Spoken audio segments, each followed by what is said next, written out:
Hey guys, welcome to Midnight Movie Talk, live from Los Angeles.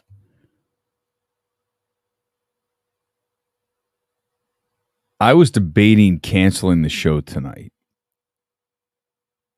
because I have lost my faith in filmmaking after sitting through what I was just forced to endure this evening. Let tonight's lesson be as simple as this. If you ever have something that you, in your intuition, tells you, that little voice inside you says, don't do something. Doesn't matter what it is, applies to anything in life. If that little voice tells you,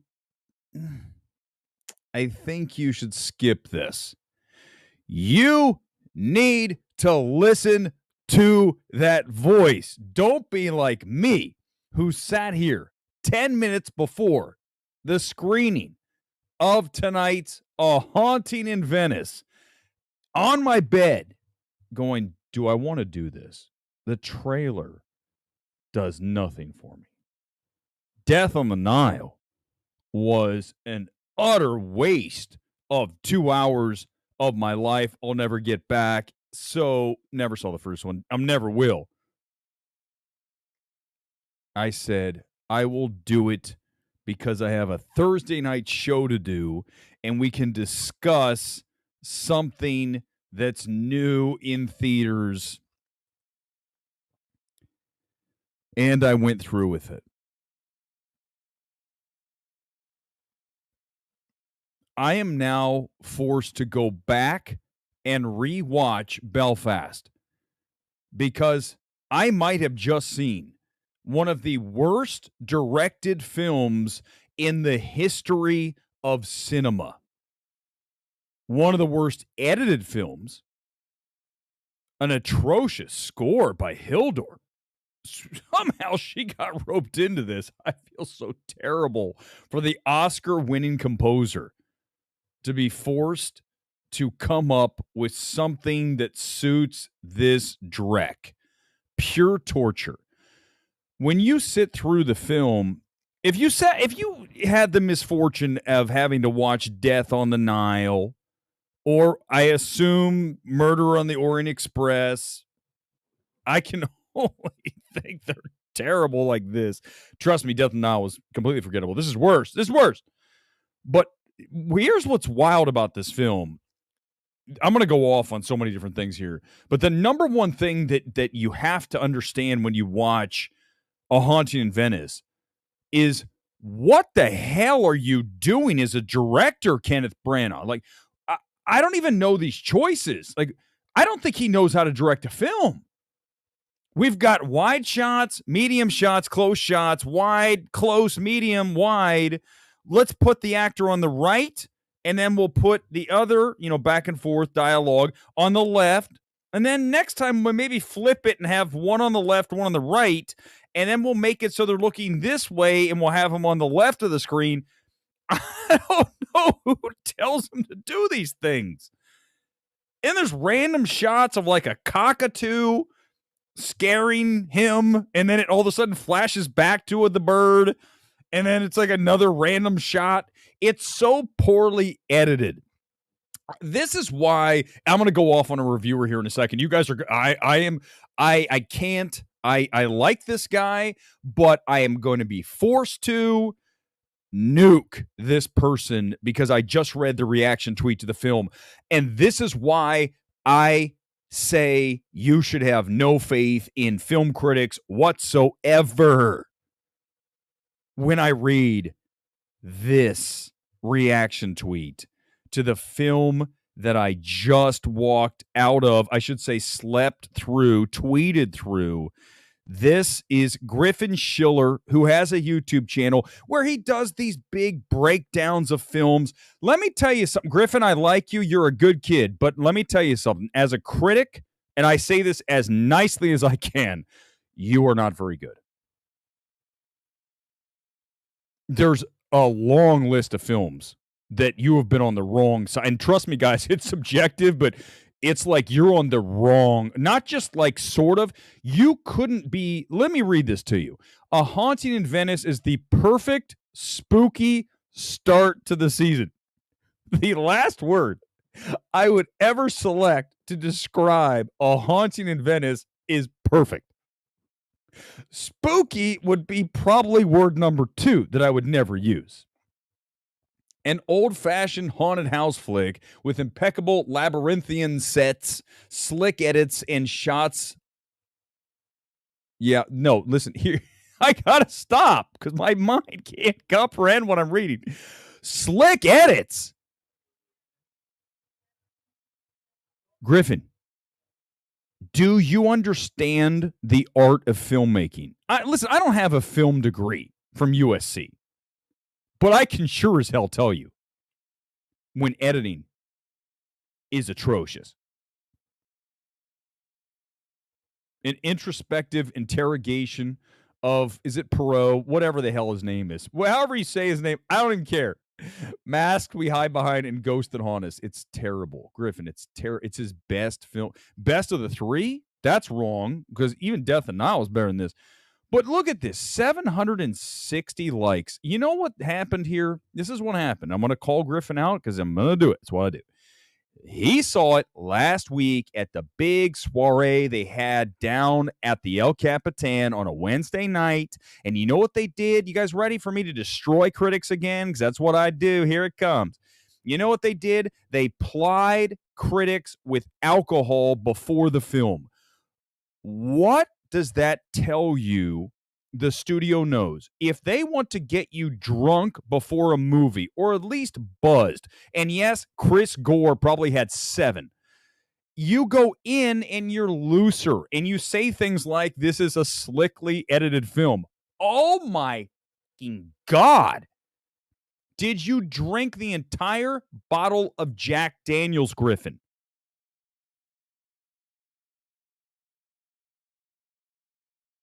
This tells me that the critics who saw this film last week wanted one of 2 things. 1, to be on a poster. 2, to get in Curry Disney's favor. Oh, we love your stuff. Can you invite us to the next press junket so I can come and hang out with the stars? I don't know if Griffin wants to. I'm saying a lot of critics. Griffin's just wrong. It's like, it's, guys, listen, people go, well, you can't say that he's wrong. It's fucking terrible. You guys, this movie is such an exercise in boredom in every level. Hildor's score, terrible. The edits, embarrassing. The direction, one of the worst directed films of the year. And yet I'm being told it's great. Let me tell you, the last time that Disney plied critics with alcohol before the movie was, anybody? Can you remember the night? Indiana Jones and the Dial of Disaster. What do those 2 films have in common? They left me with the exact same feeling. What a waste of my life sitting through these things. These films make me question whether I want to go see ever again go to AMC to watch a movie. When I sit through The Nun 2, when I watch A Haunting in Venice, when I'm forced to watch this shit filmmaking, terrible screenplays, useless waste of time films. I don't want to do this anymore. And I cannot believe there are people out there saying that A Haunting in Venice is anything other than one of the worst films of the year. I don't care if you say you're an asshole for saying that it's terrible, and I'm angry that there are critics out there who don't know this is terrible. If you don't understand watching this film that this is bad filmmaking across virtually every single element that you have at your disposal as a filmmaker, then you need to excuse yourself from this world. You suck at this. That is how bad this is. I am so furious. I didn't think I was going to go here. I thought I was going to come on here and fall asleep. Now I'm angry because critics suck. The majority of them are the truly untalented people. They have no ability to see things that are directly in front of them. And if I were a studio head who had any ability to ascertain quality in film, I would look at some of these reviews and laugh my ass off. I go back to when I came out of The Fabelmans. What did I tell you about that film? It's not a good film. It is bad. bad. It's not as bad as Haunting in Venice, but it's not a great film. And what now? Listen, everyone who goes, well, let me explain something to you. I'm telling the story again because I need you guys to understand that not everybody can do this. I got a direct message from a very good source. You've heard it before. Fine, listen again. And it was from this person who told me he spoke to a Universal big-time executive who told him The Fabelmans sucks. And I go, yes, that's the point of what we do. We're one of the only people who can actually see this shit. I literally feel like we are like living in They Live. They can't see it. You guys can't. Half of these critics, no more, 75, 80, 90% of them cannot even see the shits in front of them. They're terrible at this. It's embarrassing. Get a new hobby. You're terrible at it. You're bad. Get out. And the worst part is some of them have a big audience. It's disheartening. It's angering. And it leaves you with zero faith in the ability to find someone who knows what the hell they're talking about. This movie's terrible. Terrible film. Let's do a couple comments. It's a bad film. If you listen, Gone Girl, it's not mid, it's bad. It's a bad, boring ass film. This is not even mid, guys. This is the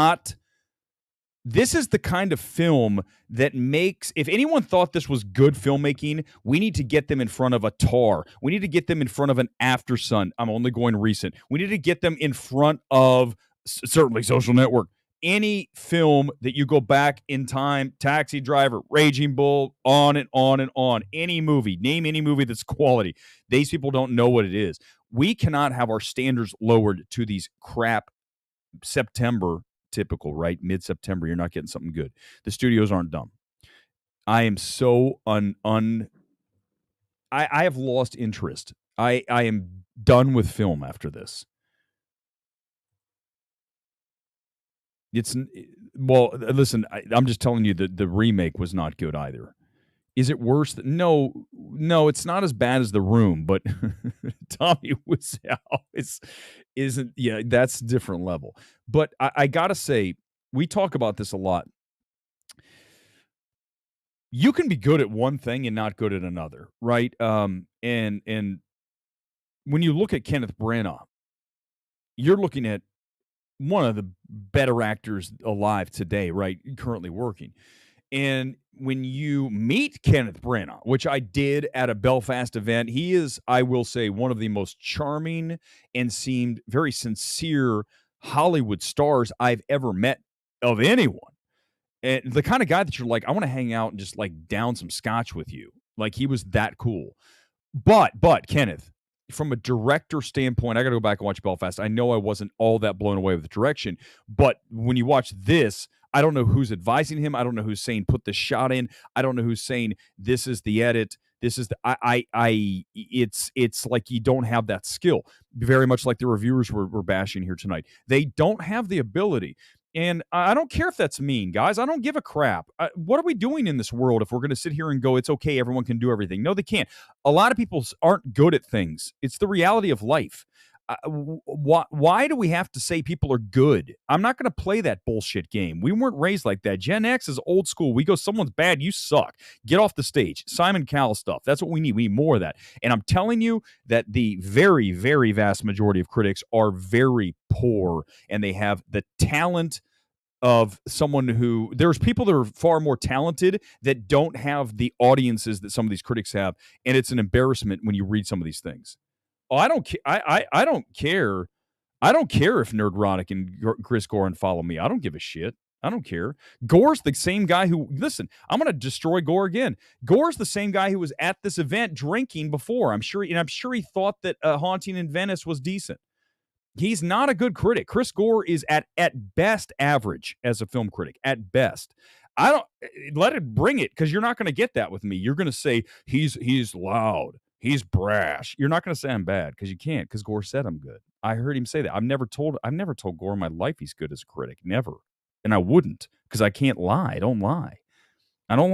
Why would I lie? And Nerdrotic, fine. You know what? Here's the deal. I don't care. Did he? Let's find if he did. Let me just pop it up here. I haven't like I care, guys, honestly. You guys know I don't give a shit about any of this stuff. Like, it doesn't matter to me. No, Neurotic follows me. Who cares? I I don't know either care. I don't even watch Gary. I'm familiar with him. I know he's a big deal, right? People like him and watch him. I just would never want to be the kind of guy who has to adhere to a certain way of thinking. In other words, woke, anti-woke, not woke because he's certainly not woke, anti-woke. I don't want to be like that. I mean, I want to call it out if it doesn't work, but I certainly don't want to have to come on here and say it's terrible because Ariel is black, which I know that's exactly what Neurotic said, but you know what I'm saying. Oh, it's woke, therefore it's terrible. No, watch the movie and then make the decision. I want to be objective until it's time not to be. And objectively, Haunting in Venice, it's just so boring.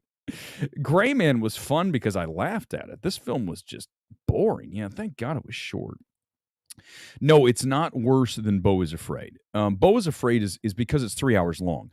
If Haunting in Venice were 3 hours, I would still probably lean towards Beau is Afraid because it's completely inaccessible. This is not inaccessible. It's incredibly wasteful of my time and poorly directed, poorly edited. Score by Hildur is embarrassingly bad. I would argue it actively makes the film worse, which is a real, truly probably the number one thing that is a criminal action for this film is that we've now seen the stock of Hildur, however you say her last name, is it Guatendor? I'm not going to pretend to know how to say it, but get to go from an Oscar in Joker to this, I feel terrible for her because it is not a good score, and that's being kind.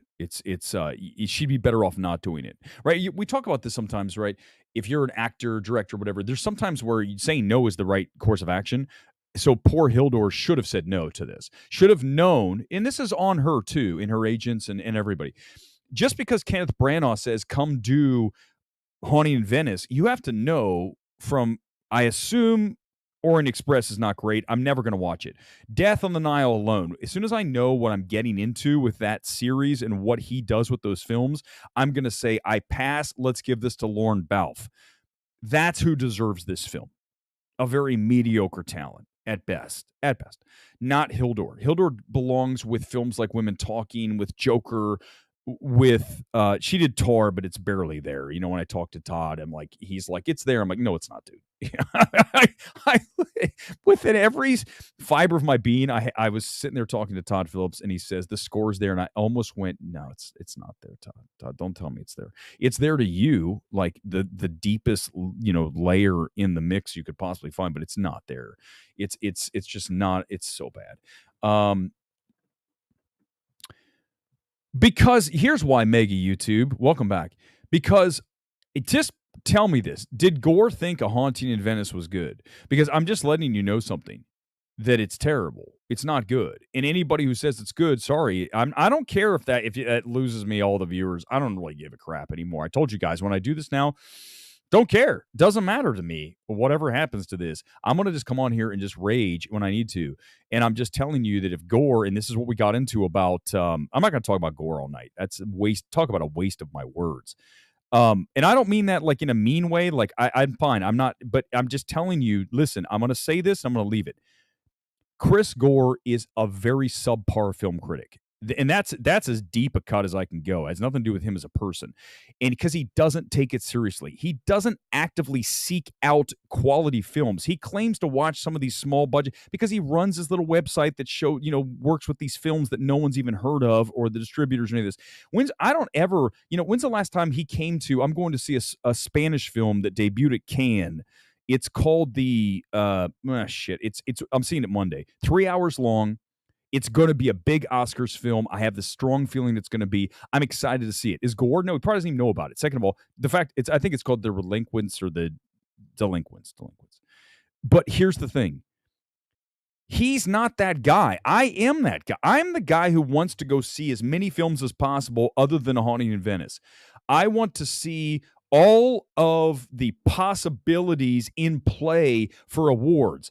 I'm going to call him out again. Let's just keep going. Many times when, sunset circles are critics group, I would say this, I didn't watch it. I didn't have a chance. What are you doing then, dude? What are you all you do is watch movies and you don't have time to watch like women talking? I don't know. It might have been something else. That's the point. I want to like there are people that are really invested in this and are passionate about it and they want to see these things. Like they're not just like going because there's a bar. I want to see the movie. I don't give a crap if there's a bar. I don't care. Why would I care? I mean, I'll go if there's a drink and I'll have, one, not 10, and I'll watch the movie and I'm more excited to go to the movie. I don't want to just go hang out at a party. I've done that. It's boring. I want to see the movies and move on. Sorry. Because I don't care if it, listen, Mega YouTube, I don't care. Listen, dude, let me explain to you. Please let this get to you right now. I don't care if it rubs you the wrong way that I'm attacking people because they suck at being critics. Why do I care about that? What explain to me why I should care. I don't. That's not this channel is not kumbaya shit. It can be fun. But when I want to rage and call other critics subpar at best, I'm allowed because I'm usually right. I don't just take shots for no reason. I took a shot at Griffin tonight. I like Griffin. He's a good kid. I think he's got passion. As a film reviewer, I don't think he's overly talented. That's sorry. He could say that about me and I'd be like, that's fine. It's your opinion. You see what I'm saying? I can take shots at people. It's good. Someone can come take a shot at me. Take a shot at me all the time, Mega YouTube. And do I lose sleep over it? No, I'll sleep like a baby tonight because I don't give a crap. This is movies we're talking about. If I say you're not talented at reviewing movies, so what? We're talking about movies, man. We're talking about movies. Not life. Not life. Not life. We're talking about movies.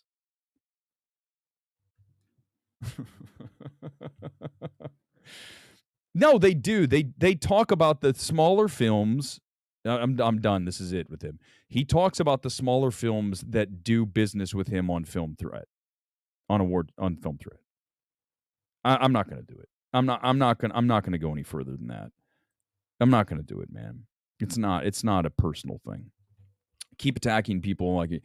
Well, that's exactly what this is, Gone Girl. It's trying to get people to stop being shills. It's trying to get people to be better at doing this job. If Griffin doesn't see that this is a very poorly edited film, we need to send him back to critic school. We got to have him enroll in editing 101 at USC. I assume they have a class. They've got the film school there. So I imagine they have an editing class. We need to enroll Griffin there and they show the different forms of edits and we say, and I don't profess to know them all. I'm just telling you, I know it when I see it. I mean, that's what we talk about when we talk about having an eye for this, having a talent for this. When you watch it, you know it. That's what we're doing here. I don't need someone else to tell me what's here. I can see, in this case, the score's bad, the edits are bad, the directorial choices are wrong very often, like framing right, left. What are we doing? We're trying to do too much in the direction. And that tells me you don't really know what you're doing. Remember that the very best of directors allow their work basically just to be presented without trying to overdo things. I mean, one of the reasons I was blown away by Rose Glass and Saint Maud. If you have not watched that film, it is tonight's must-see. Again, I make it all the time. Every other week, we're going to make it that. Watch her instincts as a director and the choices she makes and the way that she works with her cinematographer and certainly score, all of the elements there. She has cinematic vision, and some people don't have that. Are we ready to admit that some people are not as talented as other people? Can we go there, guys? Can we say that not every NBA player is Michael Jordan? Are we allowed? Are we going to hurt someone's feelings if we say that some critics aren't very talented? I'm so sorry, everybody. I'm gonna cry. Get over it. It's the truth. The majority of people in any one given area are in it, and they are not as talented as the people that are at the top, or even, who knows, maybe they're at the bottom, but there's people that are more talented than them. The average person is averagely talented in many of areas of life. That's the reality of it. Sorry. I don't know what to tell you guys. Also, I know this is another shocker. Weber's going to get rid of everyone here tonight. There are people who are dumber than other people. I know it's shocking to you. Some people are not very smart. And I know, oh my God, Weber.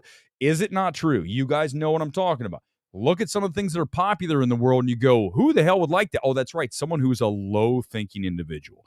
The reality is most people are low, not you guys, I love you all, low thinkers. They don't think beyond a very base level, almost cavemanish. And for me, I don't want to do that. I don't want to do a channel where we do that shit. I want to talk about ideas and looking at big picture things and calling things out. I'm sorry. It is what it is, man. It is what it is. All right, let's do it. Let's switch out of this. That was enough. That's 25 minutes of me going off on critics and all. You know what's funny? Let's talk about dumb money. What's funny is every time, because people say, listen, you're so hard on people. You come on here and attack, and it turns people. I go, yeah, I know. I probably should ease up. And then I watch Haunting in Venice, and then I read tweets like Griffin's, and I'm sure there's more reviews. Let me see if I can just real quick. I'm going to do literally like 2 positive reviews for this, and then I'm going to move on. I promise. Oh my God. But I'm inauthentic. Weber's inauthentic. If anything, he's absolutely just fake. That's what he is. Unbelievable. Like, if you're going to come after me with something that's legit. Like, he's super opinionated and can be rough. And maybe not for everybody. So what? Hercule Poirot, I found something. Why is this here? There. Okay, good. Okay, hold on. I'm getting it. Sorry. I had to sit through a trailer for that movie. God, that was terrible. Okay, here we go. I don't want to get hit with a copyright strike, so I'm going to go down. 78%, way too high. 60% audience score. It's going to go down. Okay, let's see. Where's a really positive one other than, oh my God, Griffin saying the editing was good. Oh my God. Oh my God. I can't. Justin Chang from the vaunted LA Times gave it a fresh. Bro, dude, can I just say one thing? I'm gonna do it right now. Because here's what I like to do. I want you guys to look into this. I'm just gonna throw it out there, and you guys can do what you want with it. No, you know what? I'm gonna do it. I don't care. I'm at the point now. I don't care. I'm just gonna do these things because I'm not gonna hold back. I'm gonna show you something, and I want you guys to tell me. I've mentioned this before. So I just want to make sure that I'm just going to throw it out there. I'm not saying it's true. I'm just going to tell you that, hold on. I did a little work and I've led to this before, but I've never really gone there. I can't even find it. Maybe the dude blocked me. I have no idea. But anyhow, go check out Justin Chang's Twitter page. Go check it out. And I just want to tell you that he's got a lot of followers. And if you run some people through this thing that has fake or real followers and the number comes back to like a massive number, you've got to start asking questions. And let me tell you why that's important. Richard Roper from the Sun-Times, correct? Chicago Sun-Times. He got in huge trouble for having fake Twitter followers. And all I got to tell you is if you run Justin Chang's through the fake followers, there's a shit ton. He's got like 100,000 for a film guy. That's a lot. I'm just telling you, listen, I'm not saying it is or isn't. All I'm going to tell you is that I'm just going to point things out. And then you guys can do the work. You can figure it out. But I'm just telling you, someone with 100,000 followers that's a movie reviewer, there's a few, but I'm just telling you, run it through the fake followers. Sorry, what? Here's the deal. What do you want me to do here? Do you want me to like not talk about these things? Like what do you want me to do? Those of you like mega YouTube.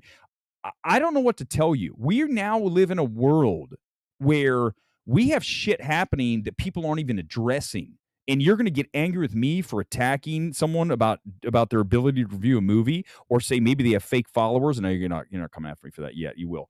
But the point is, no, Burger King's not sponsoring the channel. Did you guys hear that? I'm so sorry.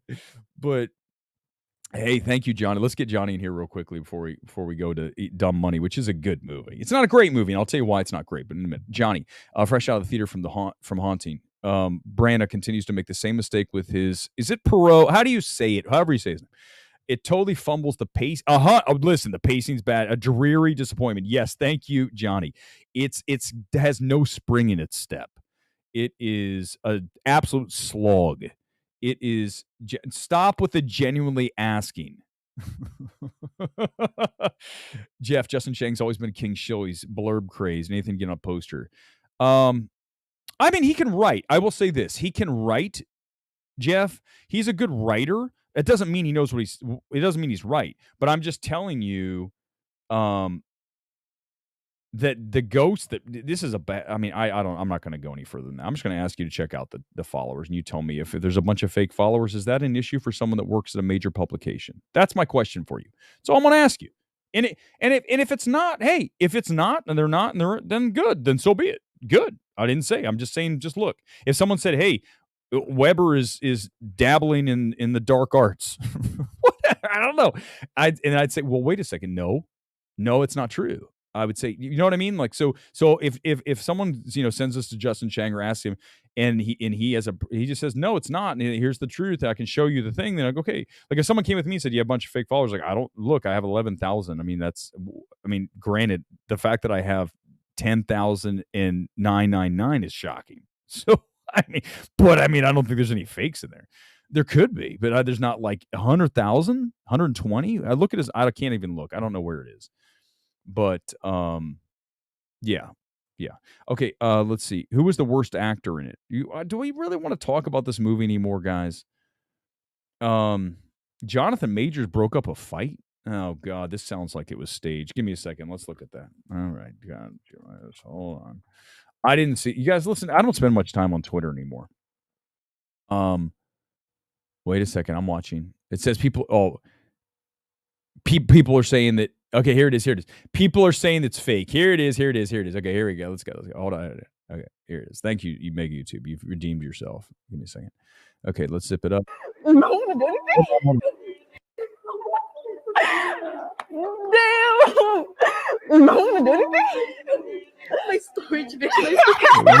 What's he? Are they even punching each other? It's like they're hitting each other. That's not even. Doesn't look real. No, seriously. I mean. Well, I mean, I know that's how fights go in high school. I got in a fight one time in high school, and it looked kind of like that. So I'm not gonna lie. Okay, here we go. Look, he's kind of like going like like this, like. Okay. Oh, that one doesn't so cool. Wait, here. Well, wait, look, here comes Jonathan. What the hell is this shit?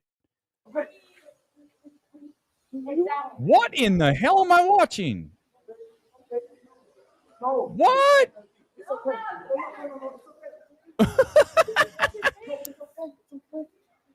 This is, oh my God. I feel like I'm watching a bad film. What am I watching? Look how it's framed. He comes walking in. It's still going. This is the weirdest thing. Thank you, Mega YouTube. You're forever forgiven. Well, clearly. What the shit is that? That looks staged as hell. I just saw it. That's the first time I've seen it. Hold on. Let's see. There's other people saying that. Let's look. There it is. Look. There it is. Yeah. People saying it looks exactly. Thank you. Exactly. This is, man, that's weird. Okay, that's freaking weird. Kang breaks up the Avengers. Oh my God. He was like off screen and he comes walking in. By the way, did you notice he has pink kicks on? That's the little things I noticed. Do you see that? Look at that. He's got pink. Like that's kind of, like look at me. I love pink. I don't know if I'd wear pink shoes, but I might. But there he is. Look, it's okay. It's okay. That's weird. I don't like that. That's weird. Even if it's real, it's weird. I mean, I like the fact he broke up a fight. More staged than Merchants of Venice. Yes, the best. All right, let's talk about dumb money, and then we'll get back to some other things. I only wanted to go 30 minutes tonight, and then the fact that I saw a terrible film and critics are calling it good made me angry. Let's talk about Easy Money. It's mostly a winning enterprise here, okay? You got Craig Gillespie directing, go back in. Just recently, go to I, Tonya. From there, Cruella. Both very quick-paced, smartly directed films. I like his style, his energy, the exact opposite of what we just talked about with A Haunting in Venice with Branagh. So Gillespie knows what he's doing, how to pace a film. The issue with Dumb Money, which of course tells the sordid tale of the GameStop stock saga, which, as we know, the individual investors pushed to the moon. Okay, listen, I'm not a stock guy. Thank God this movie is dumbed down where I can understand it. First thing that he does well is that he makes this film relatable to someone who doesn't do stocks, which is the problem with The Big Short. The Big Short's big issue is the fact that it's inside baseball with all that. Even though we're doing like the breakdowns with Margot Robbie breaking the fourth wall, explaining things, we still get stuck in them. What the hell? This is too much. I don't want to talk about mortgages and interest rates. So this film does a very good job where the characters like America Ferrera has lines, certainly Dano does, where they break down like the topics, the terms that we're using for the film and makes them as simple as possible, like preschool level understanding. That's important to making a film like this work, which Gillespie does through the script. I don't know if he wrote it. I got to look here, but I know that the original writer of the source material is Ben Mesrick, who, of course, wrote the original source material for The Social Network before Aaron Sorkin got his hands on it and David Fincher. This film, Dumb Money, is clearly influenced heavily by Fincher's The Social Network. Not nearly as strong. Obviously, we're talking about a masterpiece there. This is not that. But you look at the cinematography, you look at the score, you look at the coloring of the film. This is very much aping The Social Network, what Gillespie does here. You have strong performances across the board. The problem is there are too many characters in play in Dumb Money. So what happens is you start to lose interest because we're bouncing around from character to character as they buy or hold or sell, whether it's Seth Rogen on the investor end of it, back to Dano, then to America Ferrera, then to two girls in college who happen to be a lesbian couple as they buy stocks. Too much time spent with them, not because they're lesbians, but because they're not that interesting overall. And then we get what's his ass from In the Heights, who's really good. I love that kid. He's got so much charisma. You've got him. And you got Pete Davidson. And one of the problems with Pete Davidson is, listen, Davidson a little bit goes a long way, and he really needs to dial things back like so many actors that are that one thing from a 10 to a 7. When did he do that, you guys? You know when. King of Staten Island. When he worked on that film, clearly he was given the instruction to almost bring it down to a comatose level. He's so much under where he normally is. We watched Aquafina do that in The Farewell, where you're able to dial down the intensity of what you typically do with a character, and that's what Davidson did in King of Staten Island. Here he's back to pretty much full wattage, bodies, bodies, bodies, and that's the issue, is that you've got too much of him in the film. So here are the notes for Dumb Money. You are going to strip some characters out. You are going to streamline the scope of the story through the characters and removing a couple. And the runtime's actually fine at 145. I didn't feel like we were ever stuck in one location anywhere that the film bogs down, except for on that back end, I would trim 5, 7, 10 minutes, get it down to a really tight 135.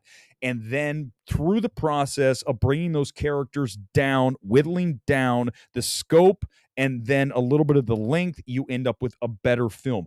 As it is, Dumb Money is a smart film. It is an adult film, a mature film. You know what I mean? Not Pornhub. Like, you have to have a brain, not be a low-thinking caveman to watch. And as such, it is a recommend for me.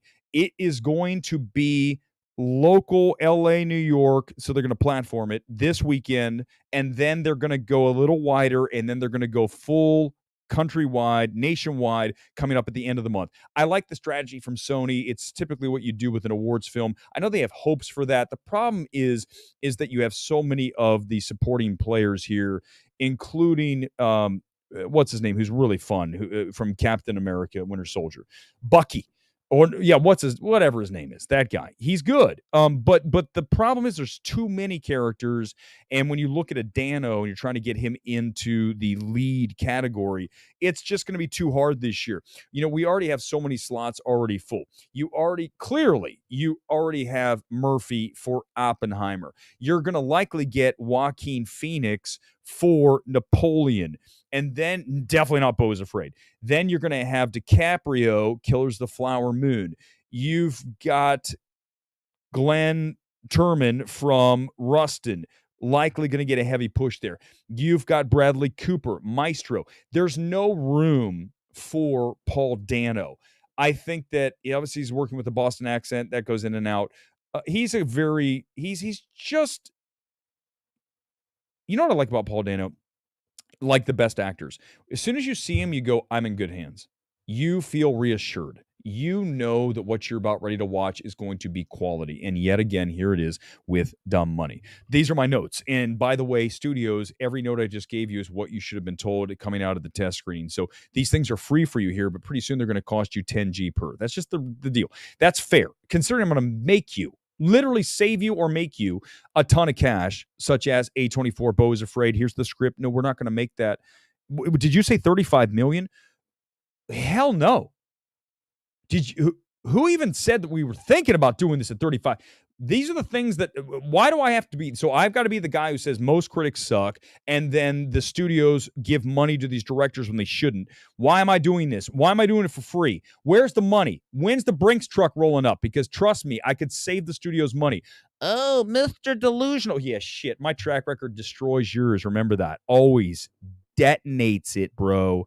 It's over. Stream's not over yet, but it's close. That was a badass evaluation. Give me some likes for that. This is what, by the way, I want you guys to come in right now, and I mean this. Saw me, Domingo. I meant that, not Glenn Tillman. I remember they both were in Ma Rainey's Black Bottom. Yes, thank you. It is Coleman Domingo. Okay, listen. Domingo's in Sing Sing. I had it right, Turman, didn't I? Yeah, I did. And I did. Coleman Domingo. Whatever. Fine. Whatever. Dano in Love and Mercy is very good. The problem with that is you also have John Cusack in playing the same role, so that film really works in one half, right? Dano's got this really, doesn't he? Dano's got this really low, just like chill. Dano's kind of like, he's just like, yeah, I've got this stock and it's GameStop. It was funny when I was watching the movie last night. He had I have the original mic for MMT. I got a new one because I kind of wanted just it's got a different, the way it's arranged. The old mic here. This is the old HyperX mic. So check this out. This is the mic that I started the channel with. I'll always have it. Maybe I'll even switch back one day just for the hell of it. So this is their first mic. When he has this in the movie. It's sitting like on his desk, and I go, no way, the MMT mic. So it was kind of funny when he's doing the live streaming. I was like, oh shit, that's funny. That's good. But one thing that was kind of hilarious is the comments come in. He goes, nerd, loser. And I go, wait, why don't I ever get those? Where are the people coming in and calling me nerd, loser? Nobody's watching. All these things are accurate, but they're not there. Come on, guys. Just stop letting me down. Come in here. Matthew Vaughn wants Bond. I don't mind Matthew Vaughn as an action director, actually. When you look at The Kingsman, the last one was fucking amazing. I mean, it really was. Love and Mercy is an interesting music biopic. I agree. It's very, wow, what a risky film. It doesn't work, but he takes half. That's right. Dano was in Prisoners. You have two different guys playing the same role, Brian Wilson. And, like I said, I think it works better with Dano. Dano's a better actor. I mean, Cusack's good at what he does. Have you guys seen, by the way, that scene with Cusack where he's talking about like the virus in the world, and it's like, holy shit! Like, did you guys seen that? Hold on, let's watch it. I'm gonna find it. Wait till you guys see this. I'm just gonna tell you something. All I'm gonna tell you, and this is where everyone's gonna go, oh my god, Weber's lost. I don't give a shit anymore. I told you I don't care.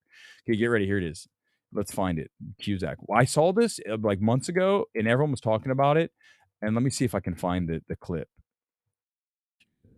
it's been scrubbed. It's from a movie where he's talking about a virus that wipes out the planet and stuff. And what he's talking about almost sounds like him saying like what's actually happening in the world, right, over the past few years. Where the hell is it? Hold on. Let me show you my Twitter as I look for it.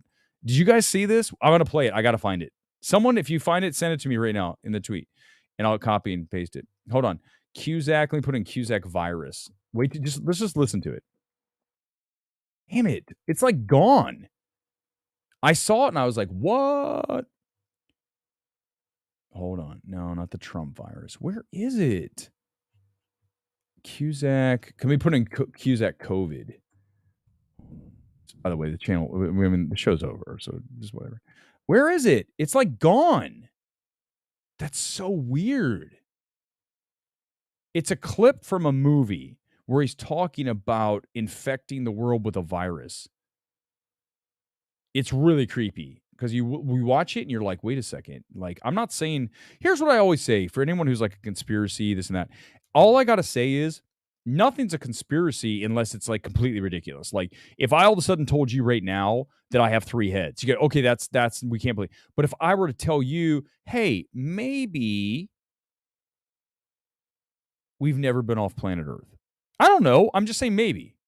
I'm not saying it is. I'm just saying you can't tell me because what you're going to say is, well, what about the moon landing? There it is. And I'm like, well, how do you know? Were you there? I mean, were you physically there? It's the only way because I think we all know this. And then, this is the point of the show where I just start doing whatever. We all know this. After what we were told over the last 3 years, how do you trust any of this shit? Seriously. I mean, and honest that question. Honestly answer that. After all the stuff you were told over the past 3 years, all the propaganda you were fed, and yes, it was a ton of propaganda. How do you believe this shit? Do you see what I'm saying? All right. I know I'm not alone, guys. I know you guys are critical thinkers. That's why you're here. Yeah, I don't know. Kim, I'll tell you, that's a great question. How did I get into film criticism versus film producing? I personally just want to. I'm gonna. You guys should probably know this from watching the channel. I work best in my own space. I don't like to be micromanaged. I do not like to. I'm not saying I can't work with a team. I'm just going to explain something. I would prefer to operate within my own element in my own area and not have to work with others. It still sounds bad. But you know what I'm saying? Like some people are better as like entrepreneurs, as people that are just like, there. Other people, like ultimately, I'd rather be more of a studio executive. Now, I know well, Weber. Listen, if you guys don't listen to what I just said about Dumb Money and all those notes after you see the film, you're going to be like, my God, this is good. These are good quality, strong thoughts about the film. The point is that not everybody can do that. Again, and that's the thing we talk about, and I know it gets everyone all fired up. Whoa, what makes you better? I've proven it. People, you prove it. You know it. Why do you think listen, I talk about the NFL draft all the time. When you watch players on tape, when you watch a game, great example. I watch a lot of college football. I'm watching week 1, right? It's UCLA versus who the hell were they playing? Whoever they're playing opening week. They had 3 quarterbacks they were going with. 3 different quarterbacks came in and played. 2 of them. The first guy came in, and then the second kid, who was a freshman. I watched him drop back and throw a 60-yard on a rope, Patrick Mahomes kind of throw. And right then and there, I go, that's your guy. And guess what? He's the guy now. You see, you have to have the ability when you watch something to go, that's it. That's talent. That's what the draft is. That's what we do with movies. You go, that's good. That's great. That's better. And the fact, again, when you watch Haunting in Venice, bringing it back to that, or, Dumb Money, which we certainly liked, like infinitely more. When you watch that film and you listen to, example, Hildor's score, bad. It actively destroys the film, and which is shocking because she's a talented, clearly composer. I'd pick her to do my film, but I think the problem is she's working with such a garbage film that she tried to overcompensate. And so, but you've got to see these things. You've got to hear them. You've got to notice them. You've got to go, these edits are bad. You've got to see this stuff. But the problem is, as I say that to you, a lot of people, it goes right by them. They don't see it. That's why there are scouts in football that are better than others. There are executives in football who don't miss on the draft. There are people in film who don't miss on evaluations. Hello. I don't care if I have 2,000 followers on YouTube. At the end of the day, it doesn't matter if I had 10 million. I have more talent doing this than most people. I don't care if that's egotistical. It's true. At least I'm honest. And let me tell you what I'm not good at. Accounting. I'm terrible at balancing any kind of numbers and books.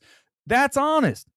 If you show me a film, I'm going to tell you where it's right and where it's wrong, and I'm going to get it right. If you give me, here, I need you to balance all this shit like an accountant, you're going to go bankrupt. See, do you see what I'm saying? That's the point. You have to know what you're good at. For whatever reason, I was given a skill to watch these films and identify very directly the things that work and do not work, and then also to couple that with the unfiltered, unfearful, thank God, because there's too many people that are shills in this space, to just go after it. And people have repeatedly told me, I got a direct message the other day on Twitter. This is the message from a producer who's produced hundreds, let's just say this, films that have made hundreds of millions of dollars. This is exactly, I'm not going to send it, because if I show you my direct messages, it's like, I all mess up. Hollywood is scared of you. So here's the truth. For everyone who says Weber this, Weber that, I don't even care, because that's not what this is about. I don't care if I had 5 followers. No, I know that when I open my mouth about a situation with a movie, it's going to be usually correct. I'm sorry if that's egotistic. I don't care. You got to know your talent. I'm not good at basketball. I'm pretty good at beach volleyball. Pretty good at lifting weights. I'm good at lifting weights. I'm determined. I am intense. But the point is that whatever. Yeah. I mean, listen. All right, we're out of here in 10. I'm going to give you 10 minutes. I'm out of here. I wanted to go 30 tonight. I really did. But that's a great question, Kim. Thank you for that. Make sure I didn't get any super chats. You guys are no more super chat. Nobody ever super chats me anymore. You guys are a bunch of cheap asses. Yeah, I bet it is, Sham. The rewatch value of Belfast is probably 0. John, I don't know, man. Let's look at sales for that real quickly. Let's look at sales for. It's thrilling, right? Let's look at sales for Haunting in Venice. All right, here we go. Let's pop it up. Let's go. My theater was like 40% full, maybe 50. It's Burbank though. It should be. Okay, here's the 9:45. This is the IMAX showing. Let's pop it up. I mean, guys, do you guys see this? Hold up, let me pop it. Let me make it bigger. Maybe make me like really small. Look at that. That's bad. That's an IMAX 9:45 opening night. And that's 30% full. If that, maybe 20, right? Look at all those empty seats. Shockingly, the front row isn't taken. Like, how we talk, the studios do that. That's terrible. I mean, this isn't going to be a hit, guys. It's not a good film. Nobody asked for another one. Okay, let's go back. Let's do one more theater, because now I want to see how empty these things are. Thank God they are, because it's such a absolutely useless waste of my time tonight. I'm so angry that I saw it. Here's IMAX in Century City. Not much better. Maybe a little better, but it's not as big. It's not going to do well. I'm gonna put it at about 14 million for the weekend. That's under everyone else. I didn't even write it up. That's how I was. I didn't even want to do a show tonight after watching the movie. So I'm sorry. The editing's terrible. It's terrible. The fact that Griffin thought it was good, slick editing. Honestly, listen, here's the deal. You guys can get on me about Ant-Man 3. Fine, go for it. I don't care. Like I said a million times, go look at the reviews. There's, like I said, Empire Magazine, one of the biggest film magazines on the planet. In fact, I would argue the biggest. 4 out of 5. 4 out of 5 for Ant-Man 3. 4 out of 5. So here's the thing. Is that when you say Haunting in Venice is slickly edited, that's death. Like, liking one movie, that's bad. But pointing out something that's terrible in a film as being quality, that is like, guys, you don't understand. That is really embarrassing. And it's so poorly edited. If I showed that to a high quality editor, anybody who sees it, if anyone, if I have a contact who's an editor, I'm going to ask him to go see it. And they do a lot of big films. I'm going to say, listen, can you go watch this and you tell me if it's well edited? And they'll go like this. They'll go. No, who said that? Jose, Bottoms, Rotten Tomatoes. It's terrible. God, that movie's terrible. Jose, I'm not moving off that. It's such a terrible film. I hate it. Thank you, Jeff. I appreciate it. That was the point. That was the point of doing that. No, producer Nate's not gone. He's gonna be asking. No, he's just isn't. I'll find somebody else. Not you, Mega YouTube. I can't trust you. You're a Benedict Arnold of this whole thing. No, it's me. It's me pushing the buttons, guys. All right, let's do 5 minutes. I'm out here. Let me make sure I think I had something else I wanted to talk about tonight. I just got sidetracked on terrible critics again. Oh, real quickly, I want to talk about Nosferatu. Let's do it. Here's someone sent me this tweet. I thank you for that because I mentioned that I got that test screening invite. I can't go to test screenings, guys. For whatever reason, the studio, Universal, Focus, why didn't you invite me to the test screening? Like, I don't care if you're scared of me. Do you not think that if you showed me a test screening, I could just do it in... I'm not going to come on my stream or go on Twitter and say, I just saw Nosferatu, it sucks. I'm going to see a test screening. My job is to help you make the film better. If you grant me that, Jerry, did Chris Gore call me a shill? He's an idiot. He's the biggest idiot on planet Earth, if that's true. That's the most pathetic thing I've ever heard. Because dude, my boy is more of a shill than I am. He's not a shill, but he's more of a hell of more. That's embarrassing for that guy. He's like falling apart. I feel bad for him because I told you he's not a good film critic. He's just not. I don't care if that's mean. It's true. I would tell him too if we were at a bar now. Now that I can do it, Chris Gore's 100% wrong. I'm not a shill. Truthfully, this is what we just talked about. Thank you, Em. I appreciate that. Listen, here's the deal. Gore. We just talked about calling out the editing in Haunting in Venice as great. And that's like the death. If Gore is going to call me a shill, that's death. It's over. Like, you can go ahead and take whatever he says and just lessen it, dampen it. You can't do that with me. You're going to say Ant-Man 3, and guess what? He even said that. Go look at Empire Magazine, 4 out of 5. I'm just throwing out a big publication who gave it 4 out of 5. I'm not a shill. You guys, real quickly, right now, everybody, before this, I got a few people on here, like 5. You all come in right now. Shill or not a shill? Ready? Me. Shill or not a shill? Be honest. Go. If anyone says it, I'm totally okay with this because it's a joke.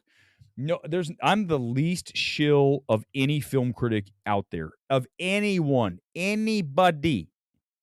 Maybe never a shill. Exactly. I mean, it's like Gore should be like, honestly, but even saying that should be Gore like embarrassing to him. Like to say that makes me say maybe he can just say about anything, because I could never say that. I told you Gore's a terrible film critic. I think, well, he's mediocre. He's a very mediocre film critic because he doesn't take it seriously. He didn't notice the direction in that terribly directed comedy with what's her ass from that bad film, the sex comedy from a few weeks ago with Jennifer Lawrence. That's terrible. Yeah, I'm an Ant-Man 3 shill. Exactly, not a shill. Not exactly, guys, not a shill. Yeah, I don't know if he did. I'm just going by what's his name said. If he did, I'm just telling you, if he did say I'm a shill, that's like, it's embarrassing for him because it's not even close. I don't get to go hang out with Eric Davis, my boy. And who else is this? Name the shills. There's a billion of them. I mean, they're almost everybody. Everybody at a publication's basically a shill because they have to be. They can't be like me. It's why we do the channel the way we do it, because we don't have to answer anybody. We just do our shit. And we just say that people are bad and the movies suck or they're great. We're not going to just do whatever and say it to get access to things. The funny thing is like, even though I still go hard on these films, literally just got like tons of invites to all these really awesome new awards films coming out. I'm going to see them. I'm going to see them next few weeks. I cannot wait. There's so many films I'm excited to see because this is the meat of the season, right? We are going to be eating filet mignon for a few months now, guys. Coming up, we're into award season. I'm seeing that Spanish film on Monday. Let me get the name of it real quick. Give me a second. It's getting called a cult classic by people. It debuted at Cannes. I want to see these films. The Delinquents is what I'm seeing on Monday. You're seeing my emails. I can't let you see that. Sorry. Whatever. Like there's who knows what's in there. Yeah. You can't see the DMs either. Gore said Eric. Yeah, okay. No, mega YouTube. Now you're just making shit up. Less than 2 minutes. 2 minutes. You guys ready? Listen. I say this. I say this as someone who is concerned. Okay, please listen to what I'm going to say. For Chris Gore, here's my note. Don't drink so much, dude. Seriously, it's not good. It's not healthy to drink as much as you do.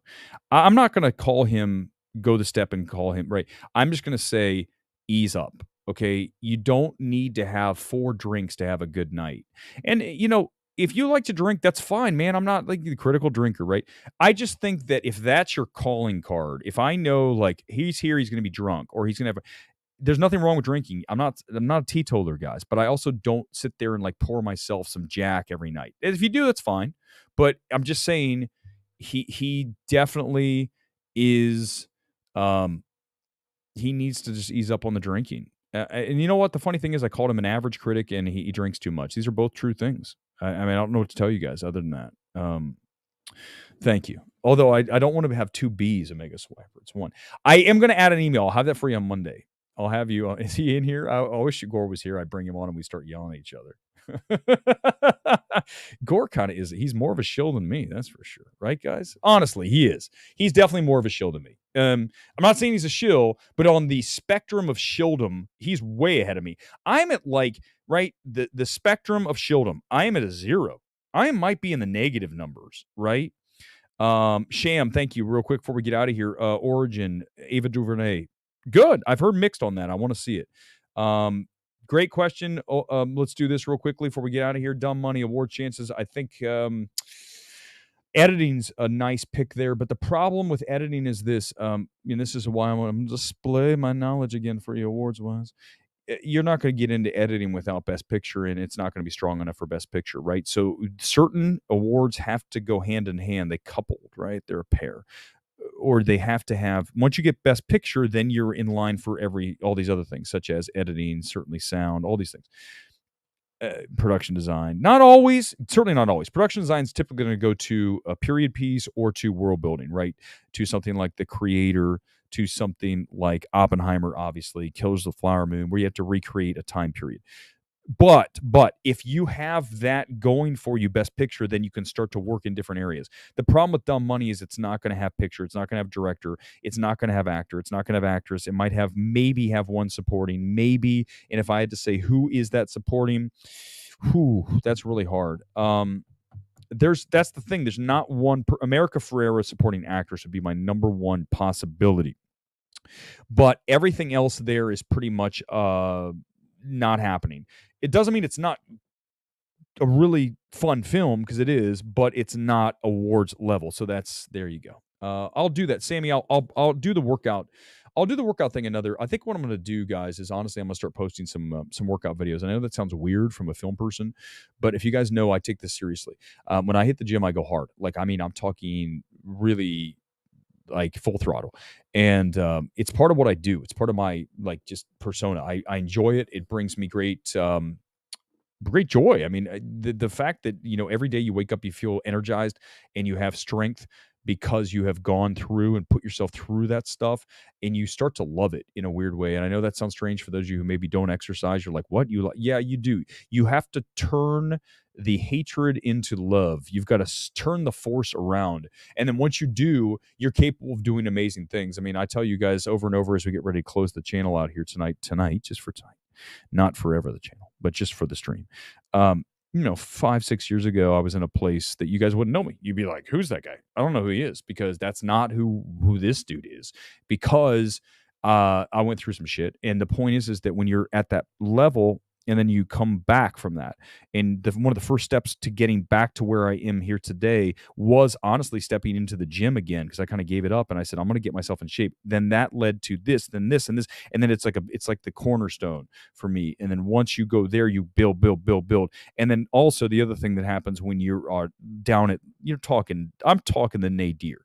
When you're as low as I was back in 2015, 16, here's the truth. Once you have hit rock bottom, there is nothing in the world that will ever frighten you again. And that is why I get direct messages that tell me that Hollywood is scared of me, because I'm not scared of them. And that's going to do it here tonight. MMT is out. We are back on Sunday. I need at least 48, 72 hours of just no film discussion after watching A Haunting in Venice. The fact I went an hour tonight is a saintly act, to be honest with you.